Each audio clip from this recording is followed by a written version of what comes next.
Chapter 23, The Real One, Antony's POV. "There's my two favorite boys!" Marcus's jocular cry was accompanied by Marcus himself, who galloped up to Antony and Felix and flung an arm over each of their shoulders. Antony couldn't help stiffening a little at the contact, but he tried to fight down the reaction and relax. It would be no good to antagonize his lover so soon after a quarrel. "What are you two up to?" Marcus asked gaily. "Do I need to be jealous? Is my second trying to replace me?" "As war chief or as my lover?" Antony hoped he had the tone of Marcus's teasing right and the jibe wouldn't offend. "I would accept either." Marcus threw back his head in a great gale of laughter, and Antony relaxed further. He'd been right. "Well, that'll be time for me to leave, then." Felix detached himself and swept them both a flourishing bow. "I'm honored, Lord Antony, but I don't have the energy for either job. I have quite enough to do keeping up with my dear Edgy. I'll see you both later."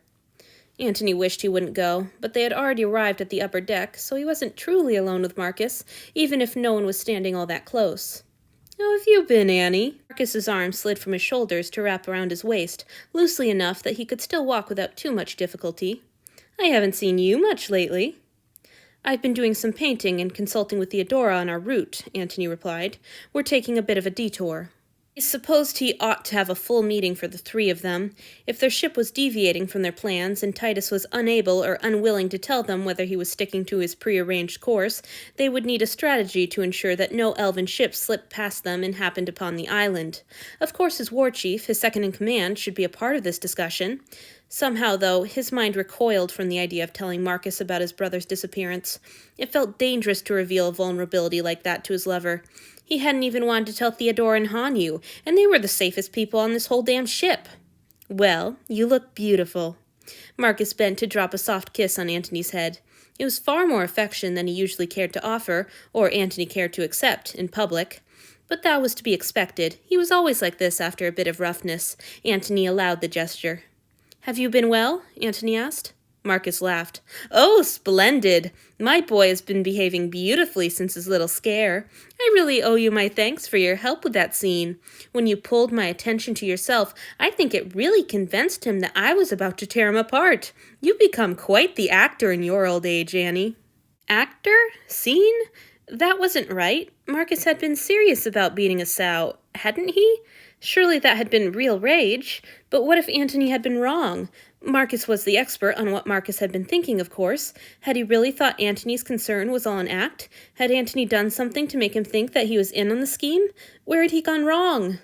Damn, this was all too confusing. He was so tired. He just wanted to go back to his rooms and fix Hanyu's hair or something. Maybe he could take the boy up on his offer to sing. He knew he'd been using his offering as a security blanket since his and Marcus' make-up sex, but that didn't stop him from craving the way he relaxed in Hanyu's presence. "In fact," Marcus went on, not seeming to notice Antony's confusion, "you should come by my room sometime. Anytime, really. And I'll be sure to show you just how grateful I am." Those last words came breathy and close, Marcus stooping until his lips brushed teasingly over Antony's sensitive earlobe. Antony shivered a little at the stimulation and shot his second a glare. Marcus laughed and straightened. "Any time," he reiterated. "Well," Antony cleared his throat and tried to recover his composure. "Thank you for the invitation. Now, if you'll excuse me, the thought of Felix's meal has me feeling rather peckish myself. I think I'll go get something to eat." "Of course." Marcus stopped walking and looked down at him with such tenderness that Antony almost changed his mind. He was just about to open his mouth and announce his intention to stay when Marcus dipped his head and pressed a kiss to his lips. It was soft and gentle, possibly the sweetest kiss his second had ever given him. Antony felt all the resistance leave his body, and he melted against Marcus and lost himself in the sensations. When Marcus pulled away, Antony wasn't ready for the kiss to be over. "A taste of that, thank you," Marcus said, smiling and brushing a finger down Antony's cheek. "Have a nice meal, my lord." Yes, of course." Damn it, he hated stammering in front of his war chief. It felt like showing weakness. If he was going to be weak, then he'd better get himself back to Hanyu. Antony turned on his heel and marched back down the stairs without a backwards glance at his lover. Strangely enough, he didn't feel very disappointed to be walking away from Marcus, even after the kiss. Instead, his heart felt lighter with every step towards his own door. Damn, he couldn't wait to be with Hanyu where it was safe. Wait, no, that wasn't right. He couldn't start thinking of Hanyu as one of the people in his life, as someone to be trusted and missed. He knew where that led. He'd learned his lesson. He could enjoy Hanyu and distract himself with Hanyu, but that was where it had to end. Still, where Marcus was heady and confusing, Hanyu was beautifully simple. There weren't any contradictory feelings or urges to deal with when he was with his offering. It would be so wonderful to settle in with the boy and relax. Antony stepped through the door, surprised that Hanyu was nowhere to be seen. There was a low, unhappy muttering from the bedroom. Was the boy talking in his sleep again? Was he having a nightmare? Antony would have to wake him. He hurried to the doorway, then froze in shock at the sight that met his eyes. Hanyu was on his hands and knees, scrabbling over the floorboards next to Antony's closet, and spread on the floor around him were... No! What the fuck? Hanyu's POV. Hanyu stopped his frantic scrabbling after the spilled gems and stared up at the god, so terrified his head felt light and feathery. He tried to say, "My lord," and felt his trembling lips form the words, but no sound came out. Lord Antony's face was frozen in shock, but his voice had been furious. He was furious. Of course he was furious. What had Hanyu fucking expected? Furious and strong, so strong and fast.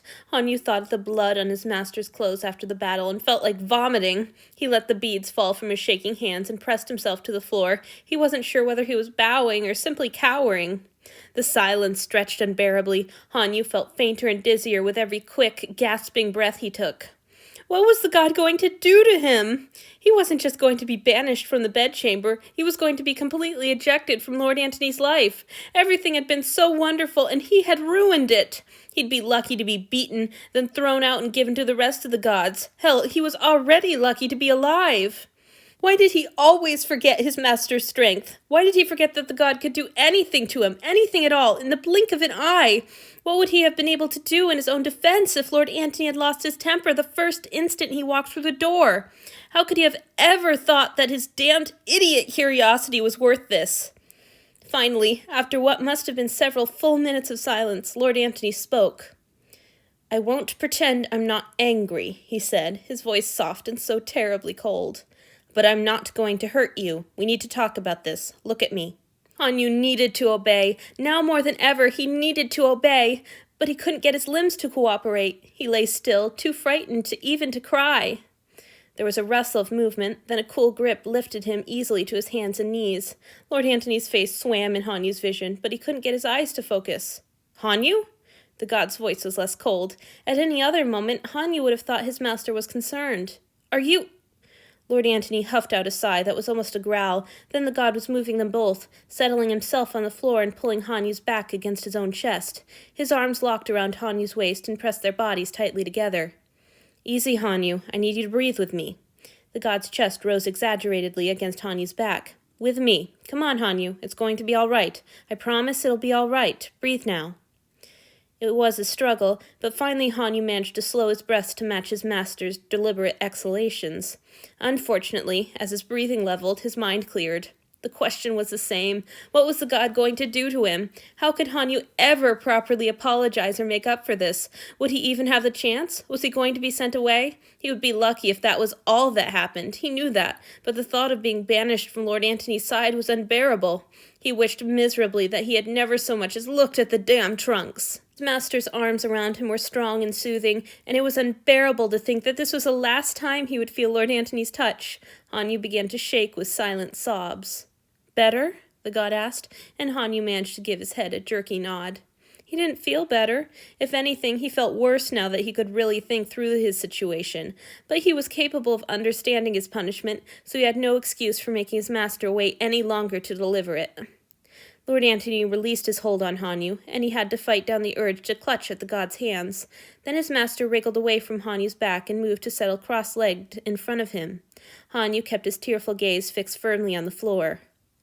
"My inclination was to explain to you at great length that this kind of snooping is invasive and unacceptable," the god said.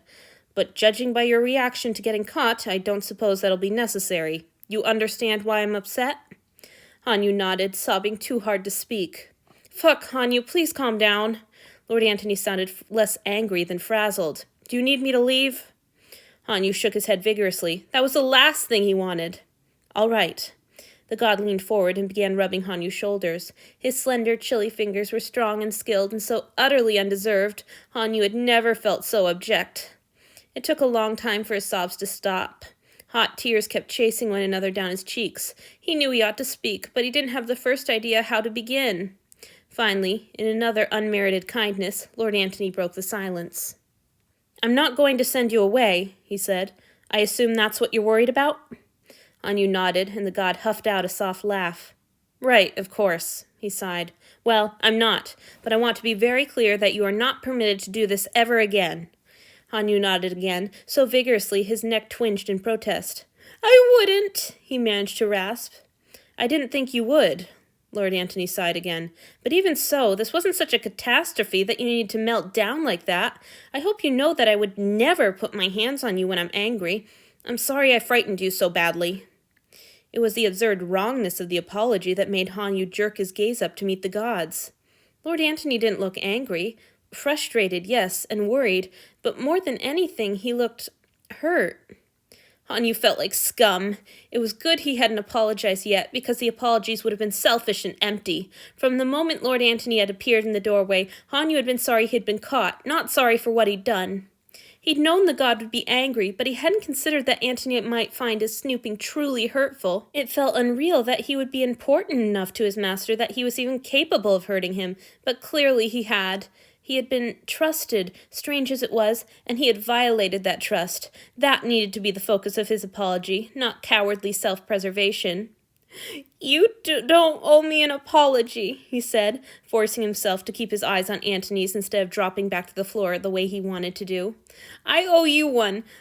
I was bored and curious, and I knew it was wrong, but I still did it, and if you want to send me away, I won't make a scene. I know it's what I deserve." Antony maintained eye contact through his entire tremulous speech, which was very nearly unbearable, but Hanyu knew he owed to the god his sincerity. "I'm not sending you away," his master said, when it was clear Hanyu had finished speaking. "Really, I should have expected something like this when you said you and your friends used to sneak into the older boys' rooms to try on their clothes.